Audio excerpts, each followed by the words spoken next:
Vamos lá então, galera, agora para nossa questão de número 7 e vamos ver aqui primeiro o enunciado. Vem assim, ó, num texto narrativo, a sequência dos fatos contribui para a progressão temática. Nesse fragmento, esse processo é indicado pela... Lembra que eu falei para você que todo enunciado, não todo, mas muitos enunciados têm dois períodos. O primeiro período é uma contextualização da questão e o segundo período é o comando especificamente da questão. E aqui, ó, nesse segundo período tem esse processo. Que processo? A progressão temática.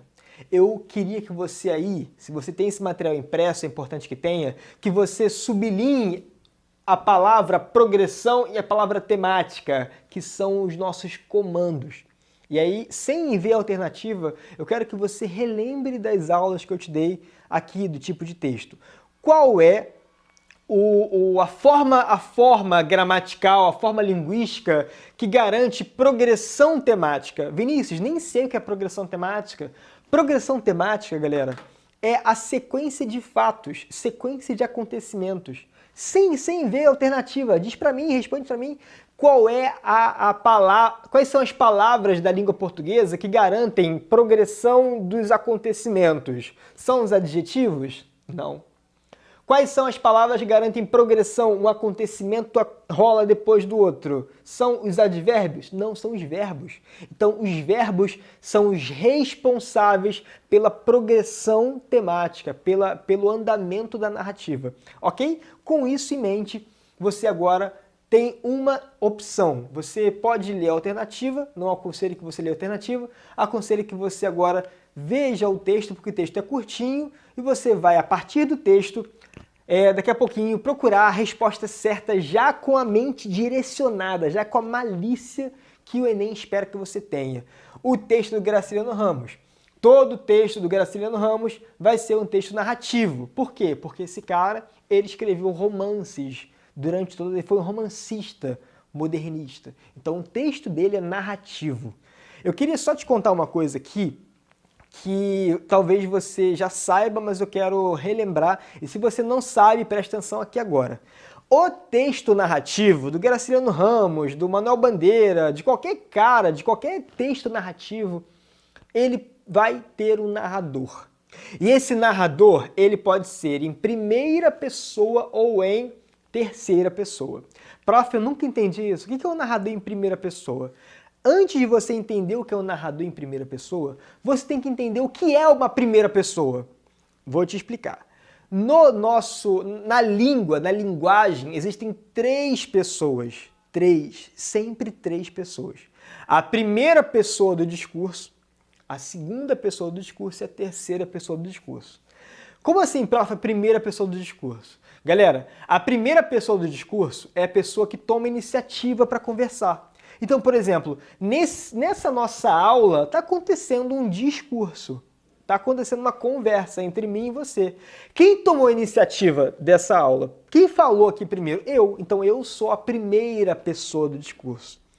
Beleza? Então, quando eu narro a minha própria história, eu sou um narrador em primeira pessoa do discurso. Entenderam isso?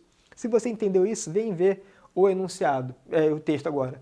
Certa vez, minha mãe surrou-me com uma corda nodosa que me pintou as costas de manchas sangrentas. Para por aqui e veja se você já consegue saber qual é o tipo de texto. Eu falei para você nos vídeos anteriores que sempre quando você for ver um texto, qualquer que seja um texto, tenta saber qual é o tipo, se é o tipo descritivo, narrativo, injuntivo ou dissertativo. E esse tipo aqui é o tipo, ó, tem pretérito perfeito, narrativo. Beleza? Aqui, ó, certa vez, marcação temporal. Marcação temporal, tem verbo no pretérito, é um tipo narrativo, beleza? E minha mãe, ó, minha mãe surrou-me com uma corda nodosa, ou seja, é o Graciliano Ramos contando, narrando em primeira pessoa. Não Graciliano, mas o narrador. O narrador está contando a própria história. Se ele está contando a própria história, ele é o narrador em primeira pessoa. Moído, virando a cabeça com dificuldade, eu distinguia nas costelas grandes lãs vermelhos. Deitaram-me, enrolaram-me em panos molhados. Está vendo? Deitaram-me, enrolaram-me, pretérito perfeito, texto narrativo. com água e sal e houve uma discussão na família. Minha avó, que nos visitava, condenou o procedimento da filha e esta afligiu-se, irritada, ferira-me à toa, sem querer. Não guardei ódio da minha mãe, o culpado era o nó. Galera, então prestem atenção numa coisa, o texto vai do início ao fim em primeira pessoa. É início ao fim o narrador contando a própria história que ele tomou uma surra da mãe com a corda e ficou todo marcado por causa do nó que tinha na corda. Agora vem qual é, no texto, o que é o responsável pelo acontecimento, pela narrativa que vai se desenrolando? Letra A alternância das pessoas do discurso que determina um foco narrativo. Foco narrativo é em primeira ou em terceira pessoa. Ele é todo em primeira pessoa, então não tem alternância. Não é o gabarito letra A, não é a letra A. B. Utilização de formas verbais que marcam tempos narrativos variados. Sim, exatamente isso, gabarito letra B. Tempos narrativos marcam a alternância de fatos.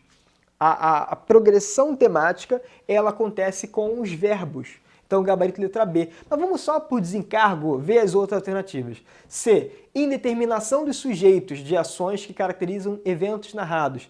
Vinícius, o que é indeterminação dos sujeitos? Galera, se bater alguém nesse estúdio aqui agora e eu não souber quem é, imagina só agora, estou dando aula aqui, aí alguém bate na porta. Beleza. Eu não sei quem é. Eu vou dizer assim, galera, bateram na porta. Quando eu falo bateram na porta, apareceram da janela, eu não souber quem é que bateu, quem que apareceu, a gente vai dizer que o sujeito foi indeterminado. Isso aqui aconteceu, ó. Deitaram-me e enrolaram-me em panos. Ele não sabe quem deitou ele, não sabe quem enrolou o menino no pano. Então, aqui tem indeterminação do sujeito. Só que não é a indeterminação do sujeito responsável pela progressão temática, beleza? Porque o responsável pela progressão temática não é o fato do narrador não saber o sujeito do verbo, é o próprio verbo, entenderam? Então, é o verbo que é o responsável pela progressão e não a indeterminação do sujeito. Você vai perceber agora que isso aqui essa alternativa só veio para cá para distrair você. Porque você sabe que teve sujeito indeterminado, você sabe que teve indeterminação do sujeito. Só que não tem a ver indeterminação do sujeito com a progressão temática. A letra C, a alternativa, ela tem a ver com o texto, mas ela não tem a ver com o comando que o enunciado te deu. Prof, mas está no texto. Tudo bem, todas podem estar no texto. A gente viu aqui questões nesse curso em que todas as alternativas estavam no texto e tinham a ver com o texto, mas apenas uma tinha a ver com o enunciado e o comando que a questão te dava. D de dado, justaposição de frases que relacionam semanticamente os acontecimentos narrados, justaposição de frases, tem deitaram-me, que está justaposto. O que é justaposição de frases? Justaposição é quando eu coloco um verbo do lado do outro. Isso é justaposição. Quando eu pego um verbo e coloco um outro verbo do ladinho, um verbo do lado do outro.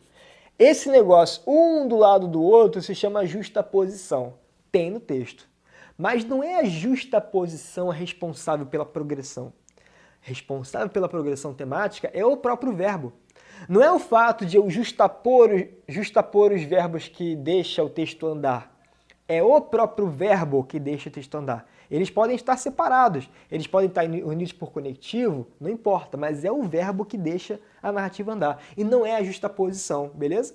Letra E, recorrência de expressões adverbiais que organizam temporalmente a narrativa. Galera, recorrência de expressões... O que é recorrência? Recorrência acontece o tempo todo uma marcação adverbial, uma marcação temporal. Deixa eu ver isso aqui, recorrência de expressões adverbiais. Teve expressão adverbial uma vez, cara. Aqui, certa vez, tá vendo? Não teve recorrência de expressão adverbial, ok? Então, esse é o gabarito, letra B de Brasil, utilização de formas verbais que marcam tempos narrativos variados. Eu espero que você tenha acertado essa questão. Fica comigo e assista aos nossos próximos vídeos.